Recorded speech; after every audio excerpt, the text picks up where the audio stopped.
Okay, so now I want to share with you the 5 principles of success because I think they are very, very important and very crucial to everybody's success.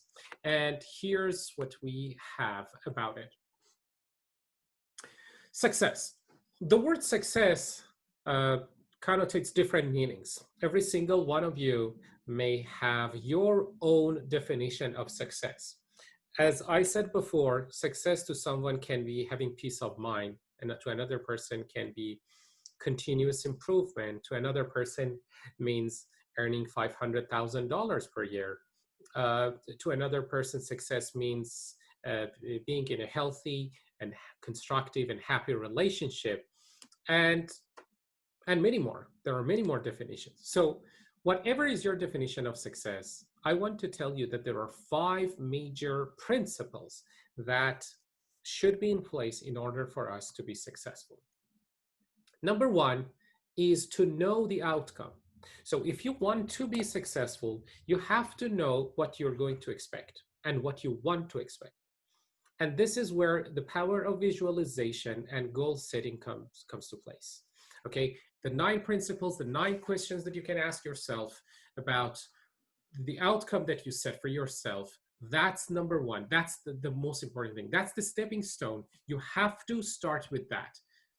We have to start with the outcome. So now you know your outcome. You know where you want to go when you're headed to. And number 2 is to take action. If we visualize all these beautiful things and amazing things, but we don't take any action, it's not going to happen. We have to remember that results come when we take action, and we take action according to uh, basically what we design as our outcome. Okay, so in the first step, we design our outcome, we know our outcome, we make sure there are all these 11 criteria are met, and then we take action according to that. But in line with that, in this journey, we have to make 3 improvements. Number 1, which is number 3 here, point number 3, is to have sensory acuity. Sensory acuity means to have 5 sharp senses, especially in observation and in effective listening. Because successful people are always alert and they watch whatever is happening around them. In other words, they have high sensory acuity. They are good in communicating with other people, and they get signals quickly. They make connections, right? So if you want to be successful and if you want to meet this criteria, you have to enhance your capacity to observe, learn body language, understand facial expressions. Not only it will help you understand and decode what other people want to tell you or they're hiding from you, but also it helps you to communicate better, use your facial expressions better, use your hands better, use your gesture and everything, your body language, and even better intonation in order to communicate with others.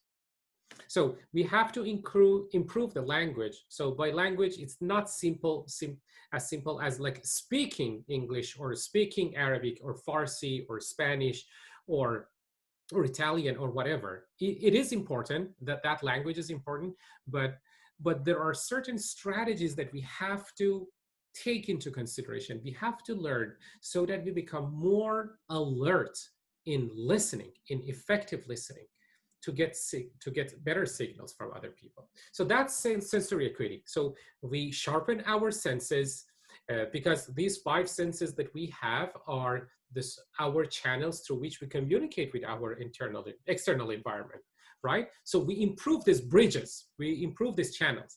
Number 4 is to have more behavioral flexibility. This is key. This is very, very important. Majority of you are working. I don't know how many of you specifically, but I am sure most of you are working. Some of you are employees, some of you are managers, and some of you are self-employed, are entrepreneurs. In order for us to be successful at workplace, in our career, and even in life, in socializing with other people, we have to socialize because there's no question about it. We have to socialize. we have to be flexible. Successful people are those people who are behaviorally flexible. Let's say, in a very, very simple example, there are four types of people: type A, B, C, and D. If I am type D, as I communicate with other people, if I see or I interact with any D type, I am so confident, I'm easy, and I can communicate easily and I can get results. I can find friends quickly. What if I have to communicate with A, category B, category C? If I want to be successful, I have to be behaviorally flexible enough to be able to communicate with A, with B, C, and D. That's the power. That's one aspect of behavioral flexibility.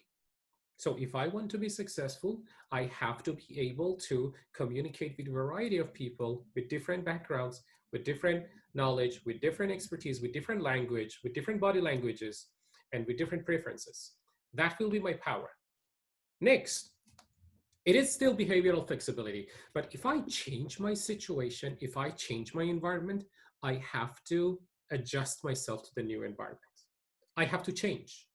And this is why change is the most important ingredient for success. So if I don't change myself, if I don't change any aspect of whatever is inside me, then I won't change my behavior. And if I won't change my behavior, I won't change my outcome. Because according to what Tony Robbins says, if you do what you've always done, you will get what you've always gotten. As simple as that. If we keep going one certain path, the outcome is clear every time. If we go 100 times in the same way, more or less we get the same result, unless we change it. So it requires behavioral flexibility for us to change our behavior, okay, to be more behaviorally flexible in adjusting ourselves to different environments and also in interacting with different types of people. So if I can do that, then I am behaviorally flexible, and definitely I will be in the path to success. So once again, from 1 to 4, I have to know my outcome. I have to take action according to that. I have to enhance my sensory acuity to be a better observer, better listener, and I have to be behaviorally flexible to adjust and adapt myself to different situations and to communicate with people better. Number 5, if I want to be successful, I have to understand excellence. And in order for me to be excellent, I have to operate from the physiology and psychology of excellence.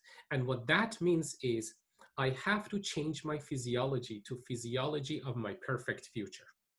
I have to change my thinking and my mindset to the mindset of success in the future. For example, if I have a goal, let's say my income was $60,000 per year, okay, for the last 2 years. And now I decide to go to 150 in my business. Okay, that's drastic improvement. It's more than 200% improvement. It's precisely 250% improvement. And that is significant. So if I want to change myself from 60,000 per year to 150,000 per year, what I have to do is I have to change my physiology.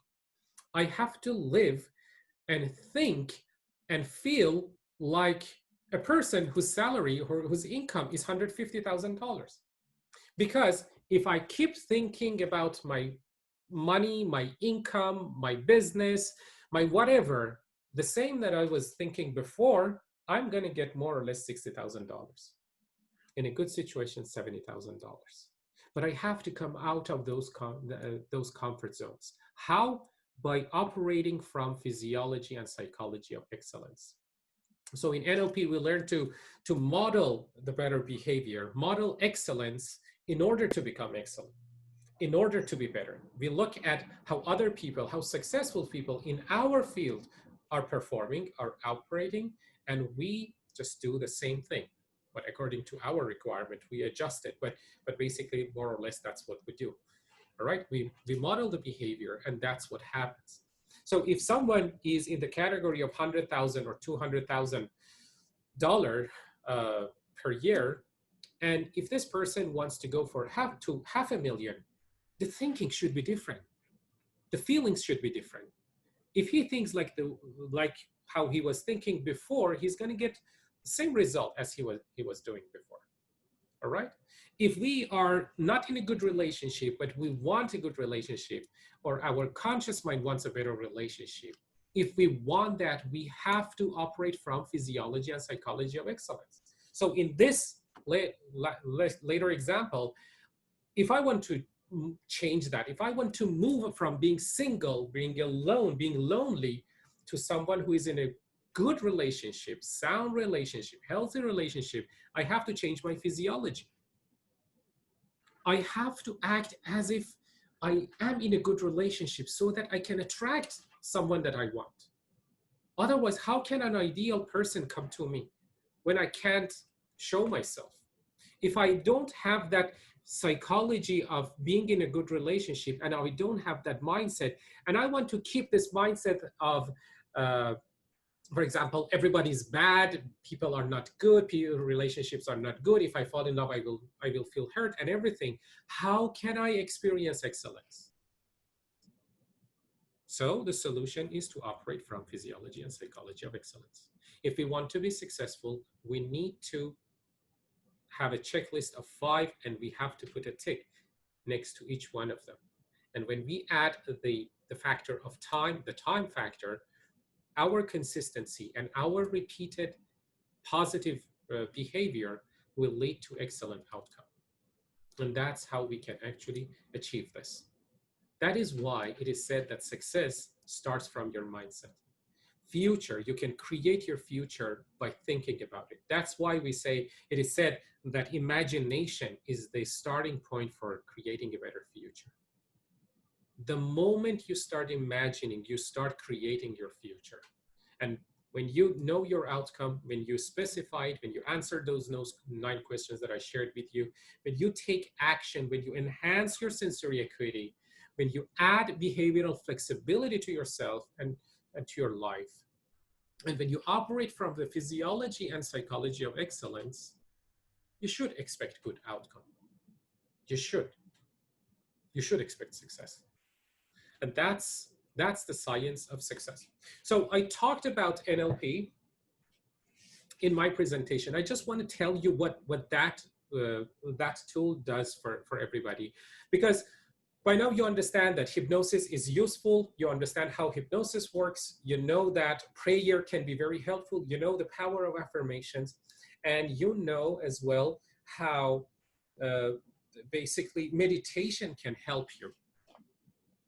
NLP is being introduced in early 1980s, and it became more popular during time. And it's one of the tools that is becoming very famous. It is already very famous, and many people talk about it. You can also find in different sources, online and offline sources about it. But it's the word NLP stands for Neuro Linguistic Programming, and what that means is, what that does is, NLP helps change the neurology, the neurological system, the subconscious mind, and how we feel about things by using language, the right language, and that is the language of the mind.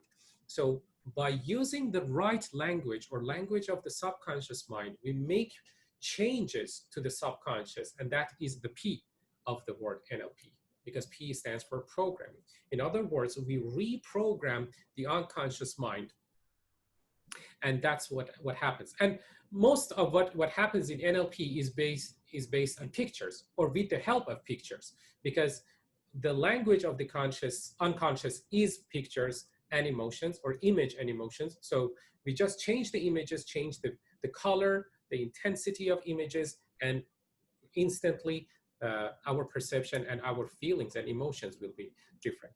And NLP can help people design a better life, can help people change their habits at a much faster rate, or to discover what holds them back and understand how people perceive the environment. You have some good idea, because I shared with you some strategies of that.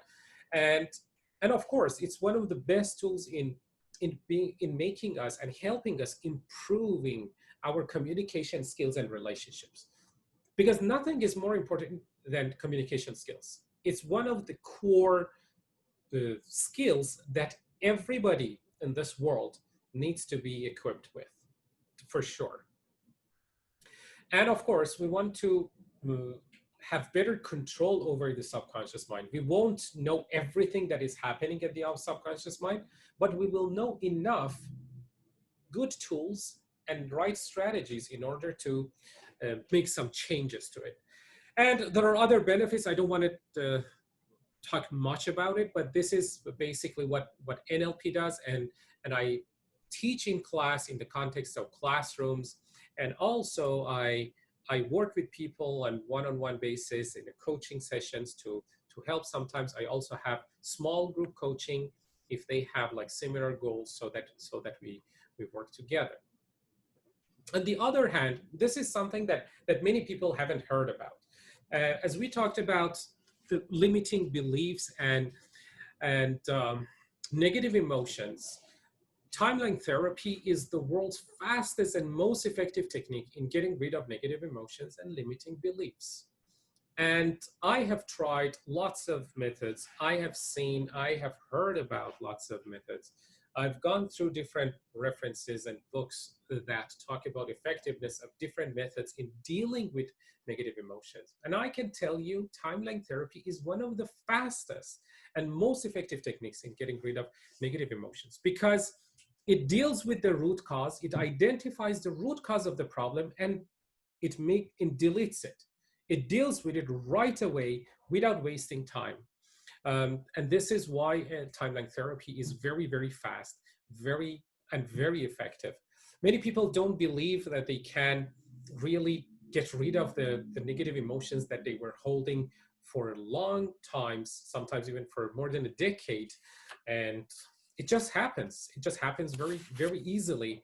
And you can also look for it in online sources to find out more about it. But I can tell you it's a very, very powerful tool that can be used. It is also a good tool in order to remove phobia and limiting decisions. So as for now, you know what happens at the unconscious level. I'm just going backward to show you what happens here. And you know the different languages between the language of the conscious and language of the unconscious. You know what happens at the conscious level and what happens at the subconscious level, right here, attitude, assumptions, and so on and so forth. And you know the importance of self-talk and affirmation, and you know how hypnosis or hypnotherapy can help bypass this critical factor to go in. So what happens in NLP basically is also the same thing, but it is you who learn how to change your memory. It is you who learn how to change your beliefs and change your values and habits. By learning the techniques, you can just change and switch mental pictures, and you can change your momentums, change your habits, change what you do or what you don't do, and everything. There are lots of things that can happen. Like I remember when I was doing NLP, I was doing my doctorate degree, and there was like for 15 or 16 months, my doctorate degree, my dissertation was on hold, and I didn't even touch it. I hadn't touched it for 15 months. And the day I did an exercise, it's called swish pattern, in order to change the mental picture of what we don't do, in order, or words, what we procrastinate. Uh, my feeling was changed. And next day on Monday, after the weekend, once I came back home and I wanted to go out I wanted to walk my dog, I just looked at my laptop and my desk, on my desk, and something in my mind came, just a picture came to my mind, and it was me working on my thesis. I just turned on my laptop, and just for 10 or 15 minutes, I work on my project, and I just closed it. But I created a momentum and everything changed. So sometimes we need a push. Sometimes we need a shock. We need something from an external source, probably, to help us move, and then we are good to go. We are able to take over after that. And by now you understand that also that timeline therapy is very effective. I truly believe in timeline therapy because I have seen results. I have seen people who had been dealing with anger, with sadness, with fear, and it was kind of difficult for them to let go of. But after these sessions, they totally felt totally free, like as if like they never had it. And the idea was kind of funny for them when we were thinking about it, and, specifically about limiting beliefs, that I as I mentioned here, and also phobias. People who were scared of cockroaches, lizards, dogs, and many other creatures could overcome their phobia, and that is also another power of it. And what happens in timeline therapy, you can also search online sources if you want to, is all about the way we perceive time. Okay, and that explains many things about us. Those people who were in the course, they know what happens. So this might be interesting for you to understand the concept of emotions and limiting beliefs, as I told you about. You see, let's say you are here, you are in now, okay, and we are moving toward the future, and we have some past. If I ask you, for example, with regards to something that you call is your problem, let's say lack of confidence, and I say, okay, do you remember sometime in the past when you didn't feel confident? You say, yes, I remember many times. And then you show me all these things. You show me this, you show me this, and you show me this. You say, yeah, I remember when I was 25, I got really frustrated because I didn't have confidence and I wanted to present in my class, and this happened. Okay. And you may remember sometime even before that. When I was 18, I remember I just wanted to talk to uh, a group of people, and I just forgot about what I wanted to say, and I felt so ashamed. And here I remember when I was 7 years old, this happened as well. Well, all these are good. These are called significant emotional events. These are some events in the past that you felt something negative, something bad, or you you believe you or you, for example, experience those negative beliefs. But what happens is none of these are the root cause of your problem. The root cause of this specific problem is sometime before that you may not remember, because majority of these first events happen from the beginning, from the time that we are born until we are 7, and sometimes even before that, because we have information in our genes that we are not aware of, but it's at the subconscious level, at the unconscious level, right? So the first event basically is right here, and we don't know. So if we don't deal with the first event, we cannot remove the whole thing. In psychological term, we use the word gestalt. We cannot remove the gestalt of low self-confidence or lack of self-confidence. But my friends, I want to tell you this. In the past, there were times where you felt good and you had no problem about not being confident. But something happened that we call first event, after which you decided at the unconscious level that you don't have confidence. In other words, your limiting decision created a limiting belief for you. And that's the point. That's the starting point for many things that happen to us. And for most of us, majority of these limiting beliefs are rooted in times when we are 1, 2, or 3 years old, before we are 36 months old, or up to 7 years.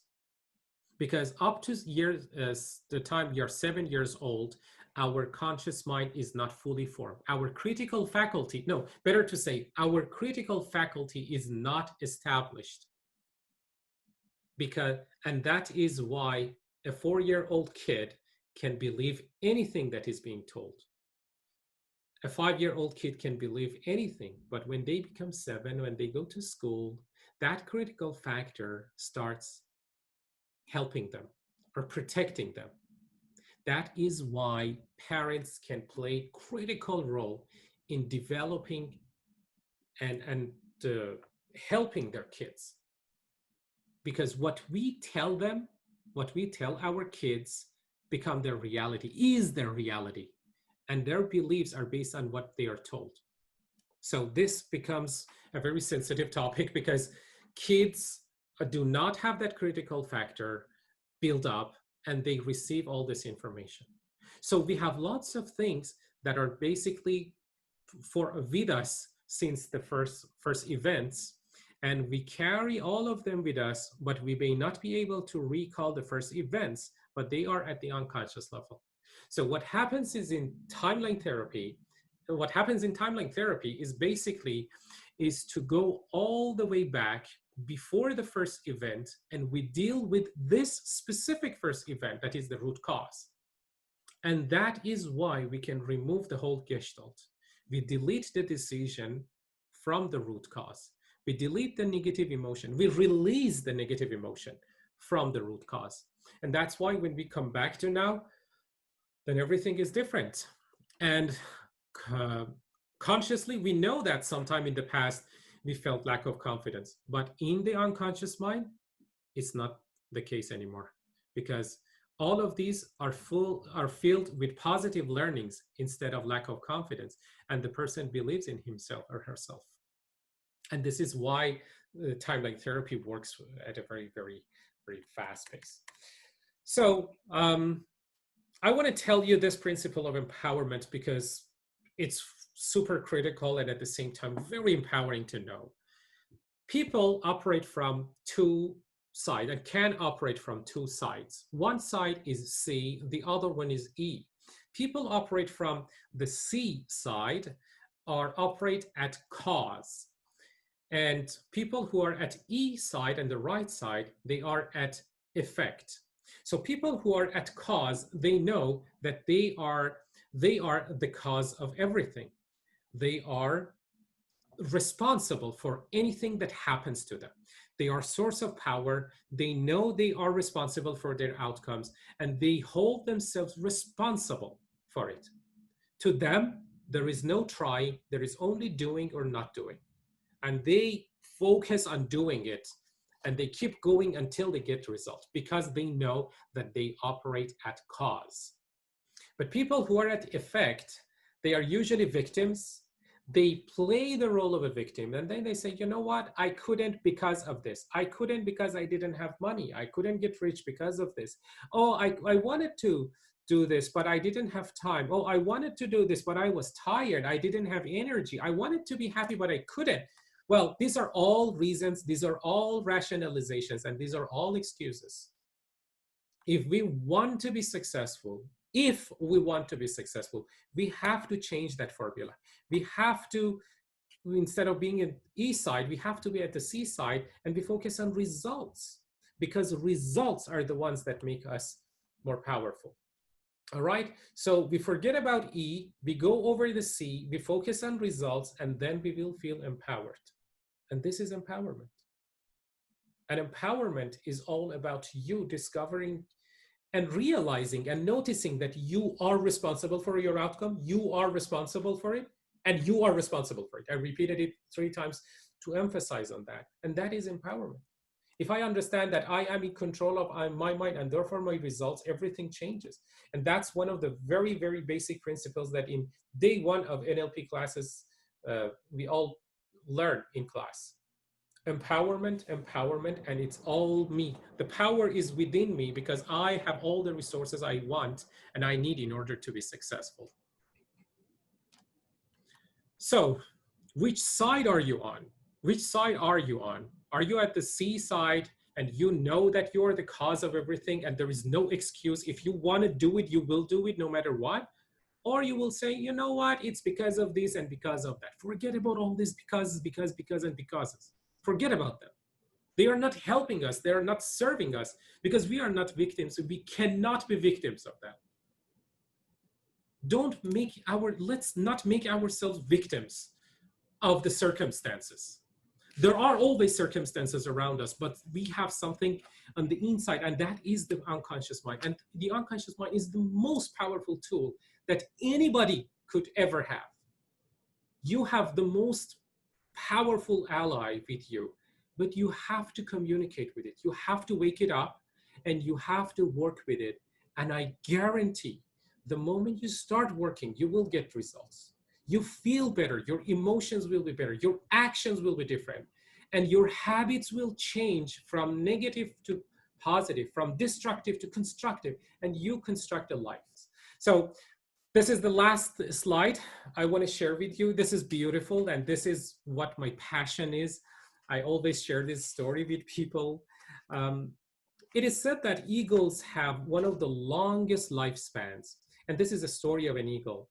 It is said that eagles can go up to 70 years and they can actually age up to 70 years. But in order for them to be 70 years old, they have to go through a painful transformation at the age of 40. When they are at the age of 40, their talons are very bent and their beaks are not as sharp as they were before. And they have so much feather on their chest that make it very heavy for them to fly and difficult for them to fly. So the eagle has two options for decision. One is to end its life, or to go to a nest at a very, very high altitude place, stay there for some time, and go through this painful transformation. And during this painful transformation, the eagle uh, rubs the beak against the rock over and over until it's plucked out, and it waits until a new one grows. It has to remove all the talons, and then it waits for new talons to grow. And then it will remove all the extra feathers that make his chest heavy and difficult to fly. And after that, this is what it does, the flight of rebirth. And after this rebirth, this bird, this beautiful, amazing bird, is able to fly for 30 more years. When I heard this story, I just realized my mission, because I remember when I was doing my NLP as a student, and I was a master practitioner student, when someone asked me about my identity in a practice, I just saw an eagle. I don't know why. And my first explanation was eagles fly high, eagles are ambitious, eagles have better visions, and they are very powerful. Probably that was the case. But when I watched this video about the story of an eagle, something clicked in me and I said, you know what? I think I understood my story and my vision in life. My vision is to help eagles who want to change, but I can help them make this transformation as easy and as smoothly as possible. And that is, I hope, what I am doing. And I am in this mission, and I will keep going because that's where my passion is. I think as for now, you know how much passion I have for teaching and helping others. This is a very beautiful Taoist proverb. It says, "Nothing is weaker than water. Nothing is stronger than rock. Still, a slow flow of water can cut through mountains." We can be like water, and we can be steady, because slow and steady wins the race. We make changes and we keep moving forward until we get the result that we truly deserve. All right, here are my contact details if you want to take a screenshot. That's my website. I have also put my email address here, my contact number. You may message me. If you call me, I may not be able to answer if I'm in different meetings or on one-on-one sessions or courses or webinars like this, but for sure I will answer. So give me some time, give me half a day at least, but I will definitely get back to you. You can also send your emails, your concerns through email, or you can also connect with me through social media, Alireza DBA or Alta TC, and I will be more than happy to see you around. All right, so I'm going to stop sharing my screen, and I come here to answer your questions.